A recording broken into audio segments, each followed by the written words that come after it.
जय हिंद दोस्तों। UP current affairs को तार तार करने के लिए और यूपी पुलिस में आपकी नैया पार करने के लिए यूपी करंट अफेयर्स का एक और धमाकेदार वीडियो आ चुका है। इस वीडियो में हम यूपी करंट अफेयर्स के सभी महत्वपूर्ण क्वेश्चन को बिल्कुल डिटेल में और आसान भाषा में डिस्कस करेंगे। यानी कि ये वीडियो बेहद ही शानदार, जबरदस्त और लाजवाब होने वाला है।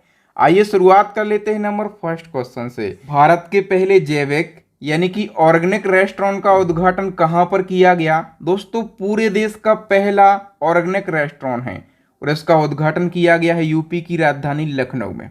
ठीक है, और हम बात करें कि इस रेस्टोरेंट का नाम क्या रखा गया है, तो ऑर्गेनिक ओएसिस इसका नाम रखा गया है। ठीक है, और इस रेस्टोरेंट के मालिक कौन है? तो पूर्व डीएसपी हैं, इनका नाम है शैलेंद्र सिंह। ठीक है, और दोस्तों इस रेस्टोरेंट ने काफ़ी ज़्यादा सुर्खियां तब बटोरी जब इसका उद्घाटन करवाया गया एक गाय से। जी हाँ दोस्तों, इस रेस्टोरेंट का उद्घाटन गिर नस्ल की एक गाय से कराया गया है। ठीक है, नंबर सेकंड क्वेश्चन।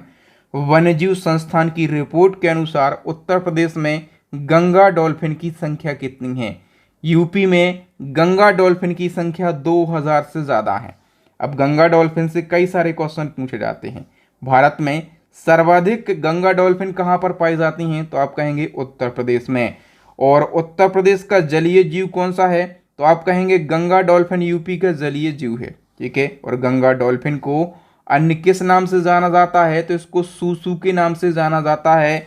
और गंगा डॉल्फिन का वैज्ञानिक नाम क्या है? तो प्लेटनिस्टा गैंगेटिका इसका वैज्ञानिक नाम है। और आधिकारिक तौर पर गंगा डॉल्फिन को कब खोजा गया था? तो 1801 में गंगा डॉल्फिन को खोजा गया था। और गंगा डॉल्फिन को राष्ट्रीय जलीय जीव का दर्जा दिया गया था 2009 में। ठीक है, तो अपने देश का राष्ट्रीय जलीय जीव कौन सा है? तो आप कह देना गंगा डॉल्फिन है, और इसको दर्जा मिला 2009 में। और यूपी का जलीय जीव पूछा जाए तब भी आप कह देना गंगा डॉल्फिन है। ठीक है, नेक्स्ट क्वेश्चन है। उत्तर प्रदेश वन विभाग की ग्रीष्मकालीन जनगणना 2024 के अनुसार राज्य में कितने सारस पक्षी हैं? तो यूपी के अंदर सारस पक्षियों की संख्या है 19,918। ठीक है, और यदि हम बात करें कि यूपी में सारस पक्षियों की संख्या वर्ष 2023 की तुलना में कितनी बड़ी है, यानी कि 2023 की तुलना में सारस पक्षियों की संख्या में कितनी वृद्धि देखने के लिए मिली है? तो 396। ठीक है, और हम बात करें कि ये जो यूपी की ग्रीष्मकालीन जनगणना रिपोर्ट आई है 2024 में, इसके अनुसार किस वन प्रभाग में सारस पक्षियों की संख्या सबसे अधिक है? तो इटावा वन प्रभाग में सबसे ज़्यादा सारस पक्षी हैं। कितने? 3289। उसके बाद बात करें तो कहाँ पर हैं सारस पक्षी? तो मैनपुरी वन प्रभाग में। कितने? 2945। ओके, और हम बात करें कि सारस पक्षियों की सबसे ज़्यादा संख्या कहाँ पर पाई जाती है? तो उत्तर प्रदेश में पाई जाती है। सारस पक्षी को उत्तर प्रदेश राज्य का राज्य पक्षी कब घोषित किया गया? 2014 में। ठीक है, और एक और क्वेश्चन पूछा जाएगा कि विश्व का सबसे ऊंचा पक्षी कौन सा है जो उड़ सकता है? तब आप कह देना सारस पक्षी। ठीक है, मुख्यमंत्री योगी आदित्यनाथ ने किस जिले में देश के पहले हॉकी म्यूजियम का लोकार्पण किया? देश के पहले हॉकी म्यूजियम का लोकार्पण यूपी के झांसी में किया गया। लोकार्पण किया सीएम योगी आदित्यनाथ ने, और इस म्यूजियम का नाम रखा गया है major Dhyanchand museum. Okay, next है। उत्तर प्रदेश में कहां पर उत्तर भारत के सबसे बड़े मॉल का उद्घाटन किया गया? उत्तर भारत के सबसे बड़े मॉल का उद्घाटन किया गया है उत्तर प्रदेश की राजधानी लखनऊ में। और दोस्तों याद रखना, इस मॉल में 50,000 लोग एक साथ शॉपिंग कर सकते हैं। ये उद्घाटन किसने किया? तो सीएम योगी आदित्यनाथ ने। और इस मॉल को बनाने में 2000 करोड़ रुपए की लागत आई है। और इस मॉल का नाम पूछा जा सकता है कि उत्तर भारत के सबसे बड़े मॉल का नाम क्या है? तो आप कह देना कि लुलु मॉल इसका नाम है। ठीक है, एक और क्वेश्चन पूछा जाएगा कि दुनिया की सबसे बेहतरीन खिलौनों की दुकान हेमलीज प्ले ने उत्तर प्रदेश के किस शहर में अपना पहला स्टोर खोला है? दुनिया की सबसे बेहतरीन खिलौनों की दुकान कौन सी है? हेमलीज प्ले। ठीक है, और इसने अपना पहला स्टोर खोला है लखनऊ में। और कहाँ पर? लुलु मॉल में। ठीक है, क्योंकि उत्तर भारत का सबसे बड़ा लुलु मॉल अभी लखनऊ में बनाया गया।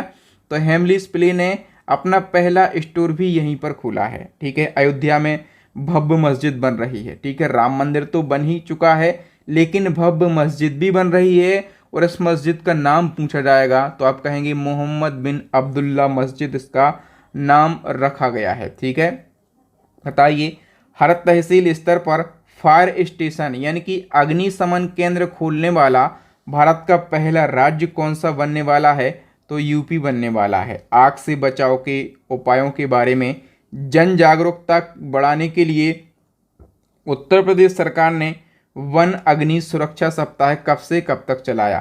तो यूपी ने वन अग्नि सुरक्षा सप्ताह 1 फरवरी से 7 फरवरी तक चलाया है। उत्तर प्रदेश सरकार ने नए संसद भवन की तर्ज पर किस वर्ष तक नई विधानसभा बनाने की घोषणा की है? तो यूपी सरकार ने कहा है कि जैसे केंद्र में नई संसद भवन बन गई है, उसी की तर्ज पर हम अपना विधानसभा भवन भी बनाएंगे, और इसकी घोषणा कर दी है सरकार ने 2027 तक हम इसको बनाएंगे। हाल ही में भारत के पहले वैदिक थीम पार्क का उद्घाटन कहाँ पर किया गया? तो भारत के पहले वैदिक थीम पार्क का उद्घाटन किया गया है उत्तर प्रदेश के नोएडा में, और इस पार्क का नाम रखा गया है वेद वन पार्क। उद्घाटन किया है सीएम योगी आदित्यनाथ ने। हाल ही में किसे पूर्वोत्तर रेलवे की प्रथम महिला महाप्रबंधक नियुक्त किया गया? तो पूर्वोत्तर रेलवे की पहली महिला प्रबंधक बनी है, इनका नाम है सौम्या माथुर। ठीक है, और पूर्वोत्तर रेलवे का मुख्यालय कहाँ पर स्थित है? तो ये गोरखपुर में स्थित है। उत्तर प्रदेश के किस जिले की पुलिस ने वरिष्ठ नागरिकों की सहायता के लिए सवेरा योजना शुरू की है? तो सवेरा योजना क्यों शुरू की गई है? तो वरिष्ठ नागरिकों की सहायता के लिए, और ये किसने शुरू की है? तो प्रयागराज पुलिस ने इसको शुरू किया है। ओके, नेक्स्ट उत्तर प्रदेश का पहला आदिवासी संग्रहालय किस जिले में बनाया जा रहा है? यूपी का पहला आदिवासी संग्रहालय ये बलरामपुर में बनाया जा रहा है। ठीक है, और याद रखना ये जो संग्रहालय है ये थारू जनजाति से संबंधित है। इस संग्रहालय में थारू जनजाति से संबंधित समस्त जानकारियां देखने के लिए मिलेंगी। हम बात करें कि जो थारू जनजाति है ये किस क्षेत्र में निवास करती है? तराई क्षेत्र में। कई बार ये क्वेश्चन रिपीट होता है। और उत्तर प्रदेश की सबसे बड़ी जनजाति पूछी जाती है तो आप कह देना थारू जनजाति यूपी की सबसे बड़ी जनजाति है। ठीक है, और कौन सी वो जनजाति है उत्तर प्रदेश की जो दीपावली को शोक के रूप में मनाती है? थारू जनजाति दीपावली को शोक के रूप में मनाती है। उत्तर प्रदेश ने अयोध्या और वाराणसी के साथ साथ राज्य के कितने प्रमुख शहरों को सोलर सिटी के रूप में विकसित करने की योजना का अनावरण किया है? तो सोलर सिटी के रूप में वाराणसी और अयोध्या को तो डेवलप किया ही जाएगा, इसके साथ साथ 17 और सिटी को भी डेवलप किया जाएगा। यूपी सरकार किस शहर में 25,000 घरों पर सौर छत यानी कि रूफटॉप स्थापित करने की योजना बना रही है? तो वाराणसी की 25,000 घरों पर रूफटॉप स्थापित किए जाएंगे। नेक्स्ट है उत्तर प्रदेश में कितने अविकसित शहरों को आकांक्षी शहर योजना के तहत लक्षित किया गया है? तो यूपी के 100 अविकसित शहर हैं, इनको आकांक्षी शहर योजना के तहत लक्षित किया गया। यूपी सरकार आतिथ्य और पर्यटन क्षेत्र में कितना निवेश करने की योजना बना रही है? तो यूपी सरकार आतिथ्य और पर्यटन क्षेत्र में 32,000 करोड़ इन्वेस्ट करने की योजना बना रही है। बताइए दोस्तों, काफ़ी महत्वपूर्ण क्वेश्चन आ गया। आपदा प्रबंधन में उत्कृष्ट कार्य करने के लिए संस्थागत श्रेणी में उत्तर प्रदेश के किस हॉस्पिटल को सुभाष चंद्र बोस आपदा प्रबंधन पुरस्कार 2024 से सम्मानित किया गया? दोस्तों ये जो पुरस्कार है सुभाष चंद्र बोस आपदा प्रबंधन पुरस्कार, तो ये 2 श्रेणियों में दिया जाता है। एक तो इंडिविजुअल यानी कि व्यक्तिगत श्रेणी, और दूसरा दिया जाता है संस्थागत श्रेणी। ठीक है, तो इस साल केवल ये संस्थागत श्रेणी में दिया गया है अभी तक। तो संस्थागत श्रेणी में भी ये उत्तर प्रदेश की एक हॉस्पिटल को दिया गया है। उस हॉस्पिटल का नाम है 60 पैराशूट फील्ड हॉस्पिटल, और ये हॉस्पिटल आगरा में है। इसकी स्थापना पूछी जाए तो आप कह देना 1942 में इस हॉस्पिटल की स्थापना हुई थी। उत्तर प्रदेश के किस पक्षी अभ्यारण्य में विश्व वन्यजीव दिवस मनाया गया? तो विश्व वन्यजीव दिवस जो है ये ओखला पक्षी अभ्यारण्य में मनाया गया है, और ये अभ्यारण्य गौतम बुद्ध नगर जिले में है। विश्व वन्यजीव दिवस कब मनाया गया? तो ये 3 मार्च को मनाया गया, और 2024 में इसकी थीम क्या रही है? लोगों और ग्रह को जोड़ना, वन्यजीव संरक्षण में डिजिटल नवाचार की खोज इसकी थीम रही है। नेक्स्ट है, भारत में दिनांक 1/7/2024 से लागू 3 नए आपराधिक कानून के तहत उत्तर प्रदेश के किस जिले में वीएनएस के अंतर्गत पहला केस दर्ज किया गया? तो यूपी के अमरोहा जिले में पहला केस दर्ज किया गया। और किस थाने में? तो रेहरा थाने में। आपको पता होगा कि 1 जुलाई 2024 से पूरे भारत में 3 नए आपराधिक कानून लागू हो गए हैं और इन 3 नए आपराधिक कानून में से एक है वीएनएस। ठीक है, तो वीएनएस के तहत यूपी में पहला मामला दर्ज हुआ है अमरोहा ज़िले में और अमरोहा ज़िले के रेहरा थाने में। और किस धारा में ये केस दर्ज किया गया है? तो वीएनएस की धारा है 106 और वीएनएस की धारा 106 क्या कहती है? लापरवाही पूर्वक किसी की मृत्यु कारित कर देना। जैसे कोई डॉक्टर है, वो ट्रीटमेंट कर रहा है और ट्रीटमेंट करते समय गलत इंजेक्शन लग गया, कोई मर गया, तो उसने हत्या थोड़ी की है, लापरवाही से किसी की हत्या हो गई है या मर गया है। ठीक है, तो ऐसी स्थिति में वीएनएस की धारा 106 लगती है। आप गाड़ी चलाकर जा रहे हैं और किसी मतलब कोई आगे से आके ठुक गया, वो मर गया, तो हत्या की धारा थोड़ी लगेगी। कौन सी धारा लगेगी? लापरवाही की। ठीक है, 106 ये धारा है। आप लोगों के लिए पता होना जरूरी है कि पूरे देश में 1 जुलाई 2024 से 3 नए आपराधिक कानून लागू हो गए हैं। अंग्रेजों के समय के जो पुराने कानून चल रहे थे अब वो खत्म हो गए हैं और इनकी जगह पर 3 नए कानून आ चुके हैं। ठीक है, तो हम जान लेते हैं सभी को। देखिए, एक है आईपीसी पुराना कानून, इसकी जगह पर क्या आ गया है? वीएनएस। तो आईपीसी इसका फुल फॉर्म दी इंडियन पीनल कोड होता है, 1860 से ये चला आ रहा है। हिंदी में इसको भारतीय दंड संहिता कहते हैं। इसकी जगह पर आ गया है वीएनएस। फुल फॉर्म क्या है? तो भारतीय न्याय संहिता इसका फुल फॉर्म है। ठीक है, और हम बात करें दूसरा है सीआरपीसी, फुल फॉर्म इसका क्रिमिनल प्रोसीजर कोड और इसकी जगह पर आ गया है वीएनएसएस। इसका फुल फॉर्म भारतीय नागरिक सुरक्षा संहिता होता है।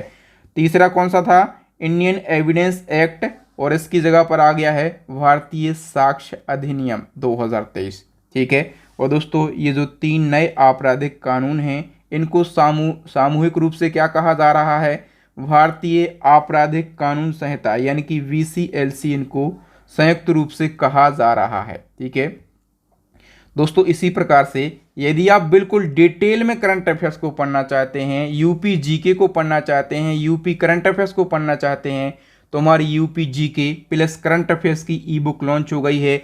मैं गारंटी से बोल सकता हूं यूपी पुलिस में यदि आपको बहुत अच्छा स्कोर करना है, सिलेक्शन लेना है, अपने माता पिता के सपनों को पूरा करना है, तो आप हमारी इन सभी ई बुक को परचेस कर लीजिए।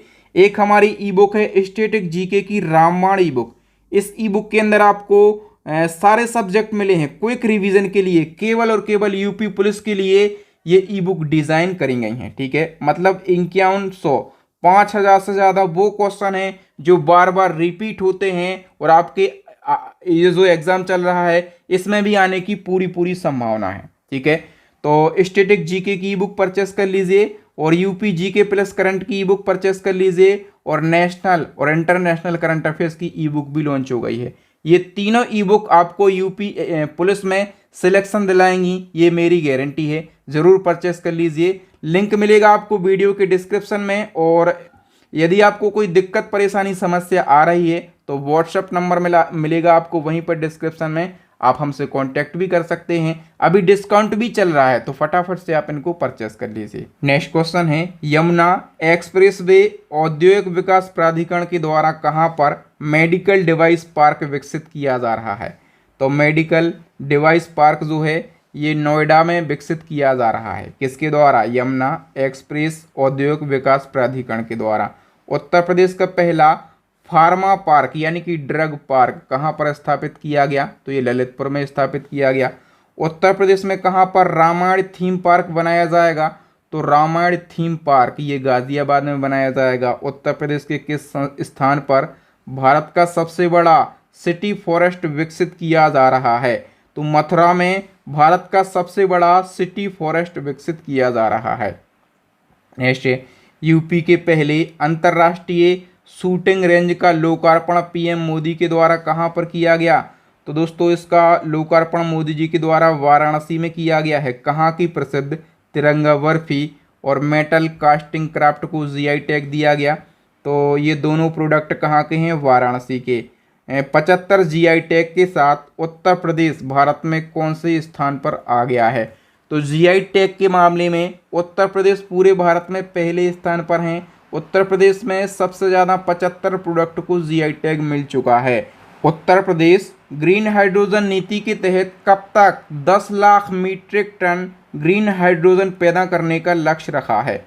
तो दोस्तों कब तक रखा है? 2028 तक। नेक्स्ट है, केंद्रीय शिक्षा मंत्री धर्मेंद्र प्रधान ने जनवरी 2024 को किस जिले में पीएम श्री स्कूलों का शुभारंभ किया?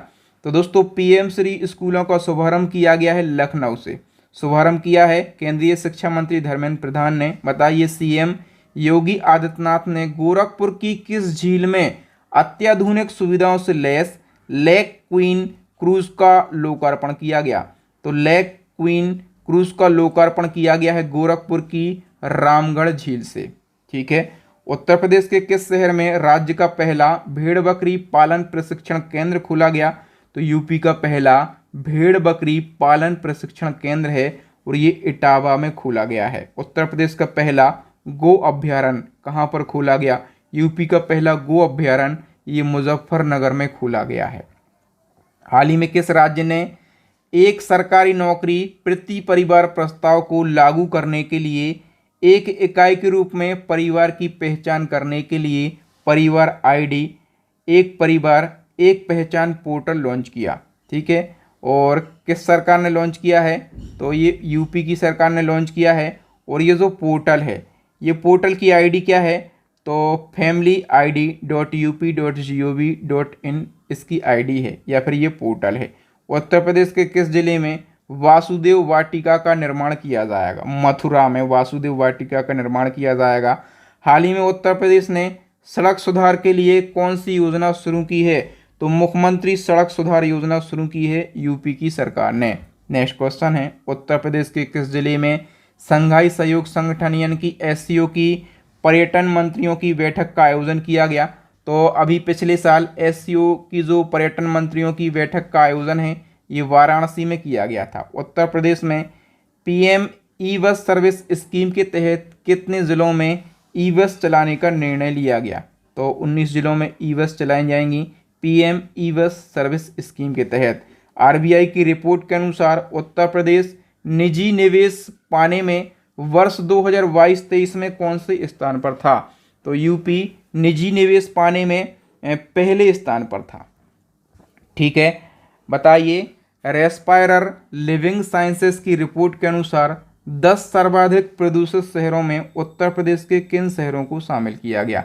तो दोस्तों रेस्पायरर लिविंग साइंसेस की जो रिपोर्ट आई है, इस रिपोर्ट के अनुसार 10 सबसे ज़्यादा प्रदूषित शहरों में उत्तर प्रदेश के 3 शहरों को शामिल किया गया, गाजियाबाद, मेरठ और नोएडा। बताइए, आपदेख श्रम बल सर्वेक्षण रिपोर्ट के अनुसार उत्तर प्रदेश के महिला श्रम बल की भागीदारी में कितने प्रतिशत की वृद्धि हुई है? करेक्ट आंसर हो जाएगा 17.9% की। हाल ही में जारी आपदेख श्रम बल सर्वेक्षण रिपोर्ट के अनुसार वर्ष 2022-23 में उत्तर प्रदेश की बेरोजगारी दर घटकर कितने प्रतिशत रह गई है?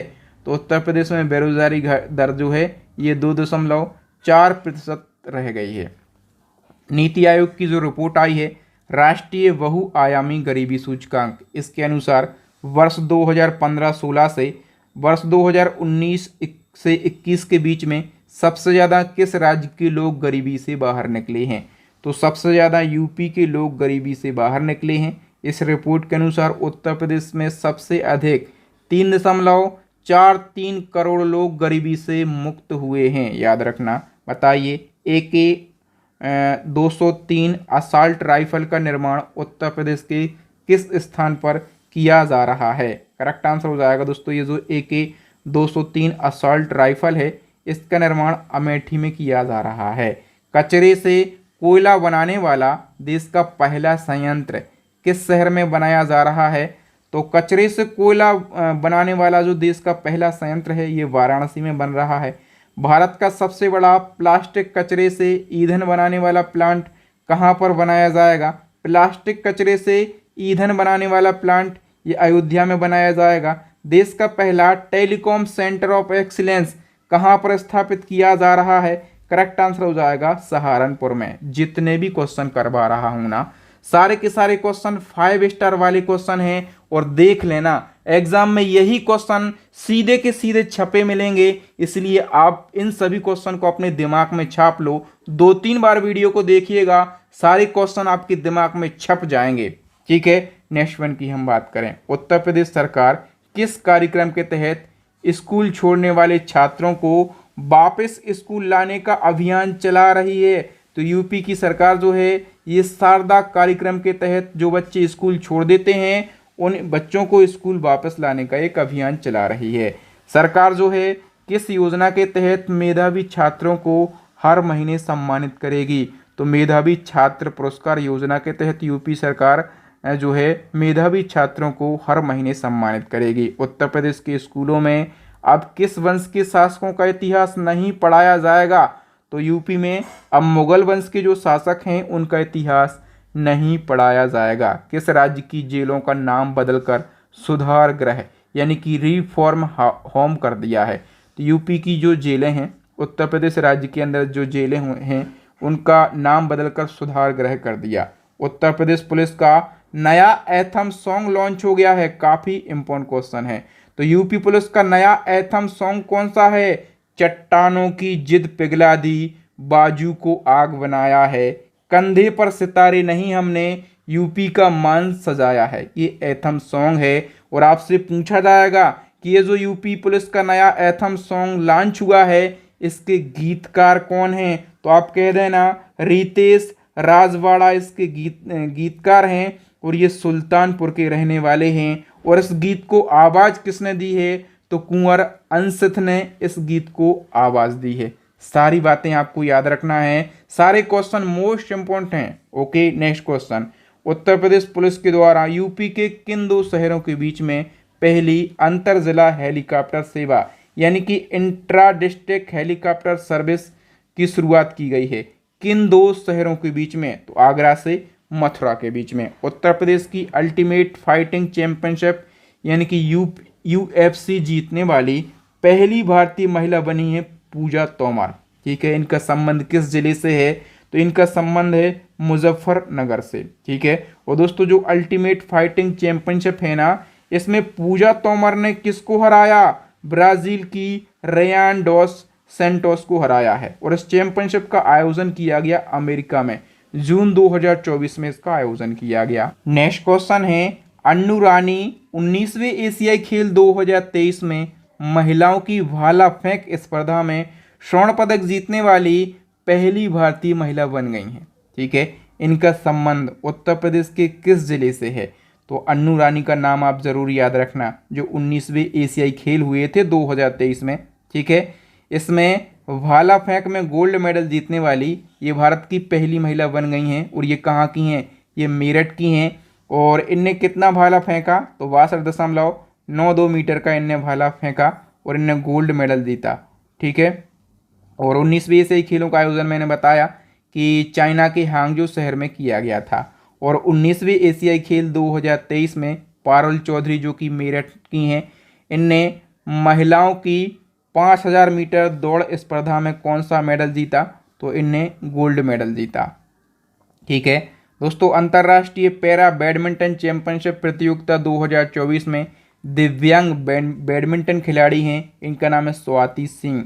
इनने 2 कांस्य पदक जीते हैं। तो स्वाति सिंह का संबंध कहाँ से है? तो इनका संबंध है जालौन से। और ये जो प्रतियोगिता है इसका आयोजन किया गया दक्षिण अफ्रीका के युगांडा में। लोकसभा चुनाव 2024 में भारत और उत्तर प्रदेश के सबसे युवा सांसद कौन बने हैं? मैं 2-3 बार बता चुका हूँ कौन बने हैं। पुष्पेंद्र सरोज। ठीक है, ये कितने साल के हैं? तो 25 साल 3 महीने के हैं। कौन सी पार्टी से हैं? समाजवादी पार्टी। कौन सी सीट से चुनाव जीते? कौशाम्बी सीट से। इसी क्रम में एक और क्वेश्चन पूछा जाएगा, लोकसभा 2024 में उत्तर प्रदेश की सबसे युवा महिला सांसद कौन निर्वाचित हुई हैं?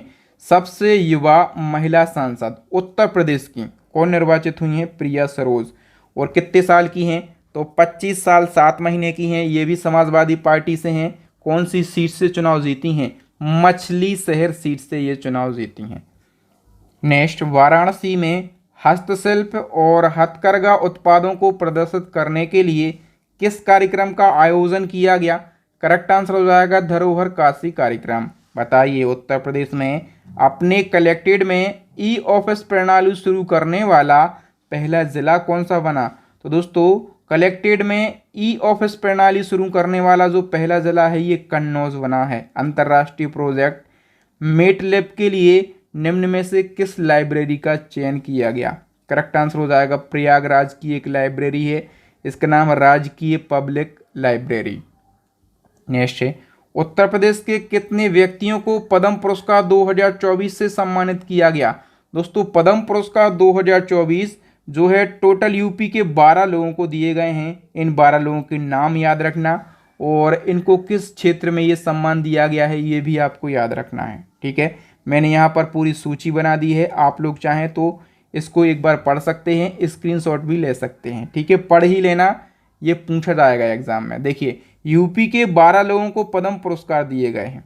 ठीक है, लेकिन यदि हम बात करें कि पूरे देश में ओवरऑल 2024 में कितने पद्म पुरस्कार दिए गए हैं, ये क्वेश्चन दो प्रकार से पूछा जाएगा। कितने पद्म पुरस्कार दिए गए हैं तो आप कह देना 132 पद्म पुरस्कार दिए गए हैं, लेकिन 132 पद्म पुरस्कार ये 134 व्यक्तियों को दिए गए हैं। ऐसा क्यों? 2 व्यक्ति क्यों बढ़ गए? क्योंकि जो 2 पद्म पुरस्कार हैं ये ड्यूअल कैटेगरी यानी कि 2 व्यक्तियों को एक साथ दिए गए हैं, इसलिए व्यक्तियों की संख्या हो गई है 134। ठीक है, मैंने बताया पद्म पुरस्कार 132 दिए गए हैं, इनमें 5 लोगों को पद्म विभूषण, 17 लोगों को पद्म भूषण और 110 लोगों को पद्म श्री दिए गए हैं। ठीक है, इनमें महिलाओं की बात करें 30 महिला हैं। मरणोपरांत कितने लोगों को दिए गए हैं? 9 लोगों को। और कितने विदेशी व्यक्ति हैं? तो 8 लोग विदेशी व्यक्ति हैं जिनको पद्म पुरस्कार दिए गए हैं। बताइए, हैदराबाद और दिल्ली के एरो सिटीज़ की तर्ज पर उत्तर प्रदेश के किस जिले में एरो सिटीज़ का निर्माण किया जाएगा? लखनऊ सिटी में किया जाएगा।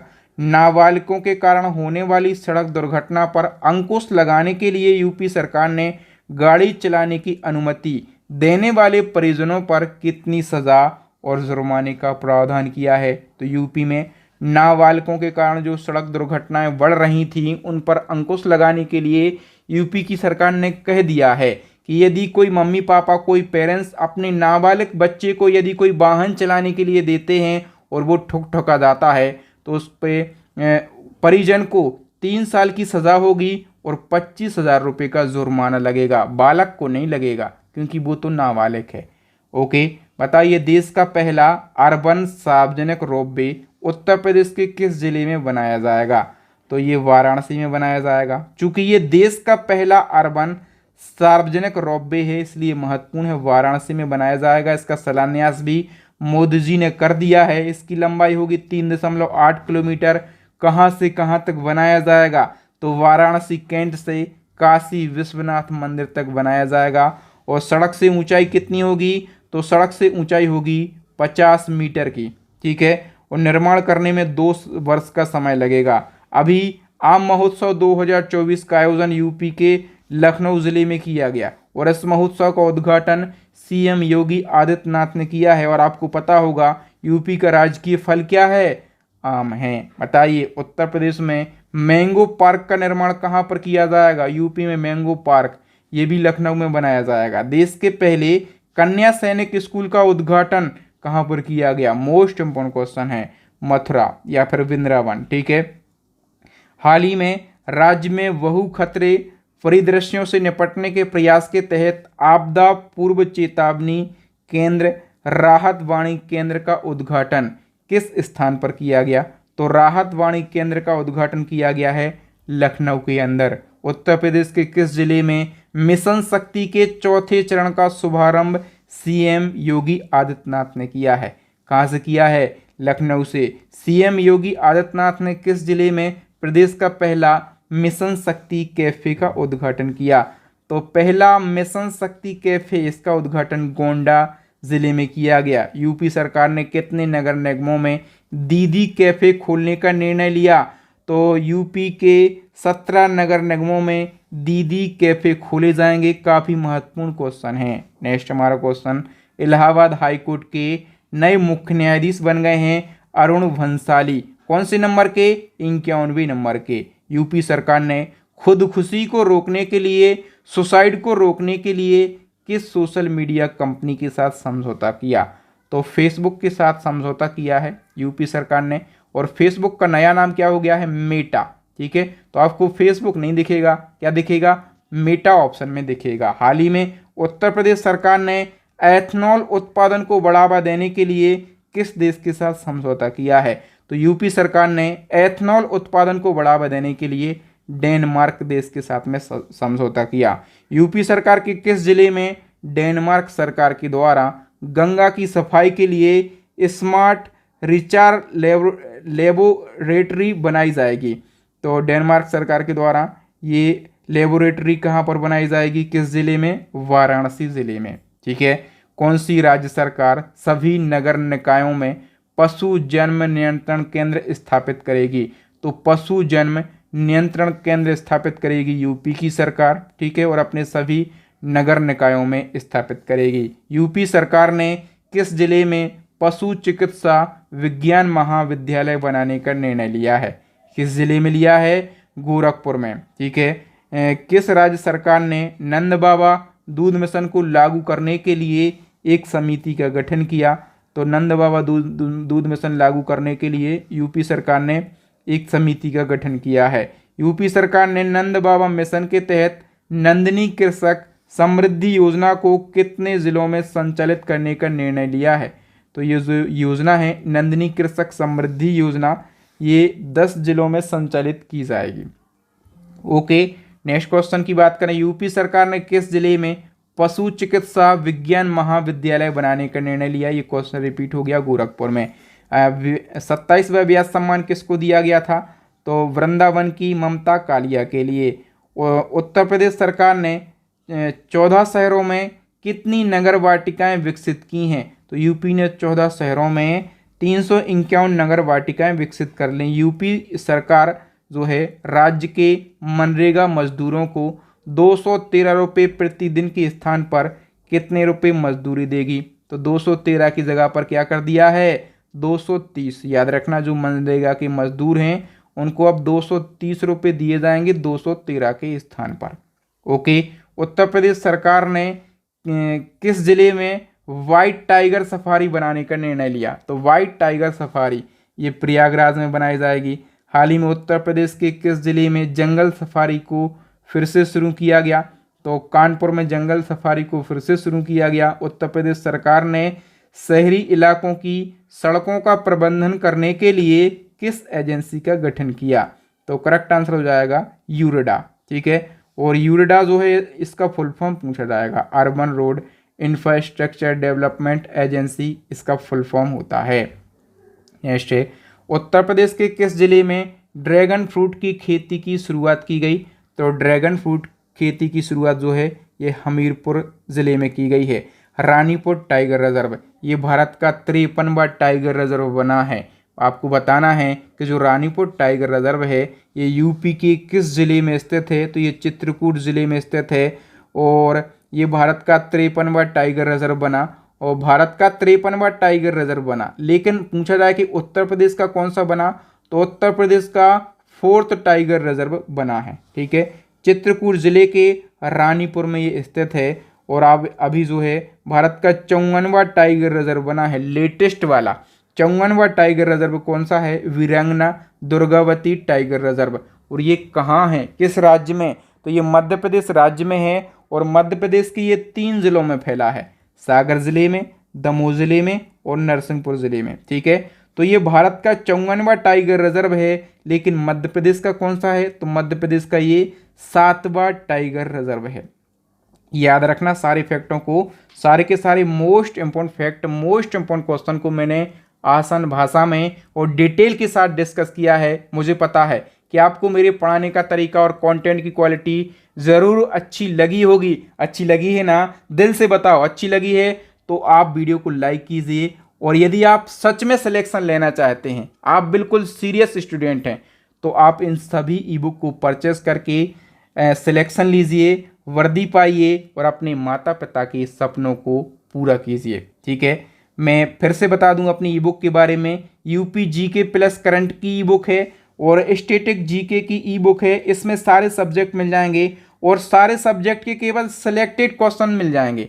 नेशनल और इंटरनेशनल करंट अफेयर्स भी मिल जाएगा और ये सारी ई बुक यूपी पुलिस के हिसाब से ही डिज़ाइन करी गई हैं।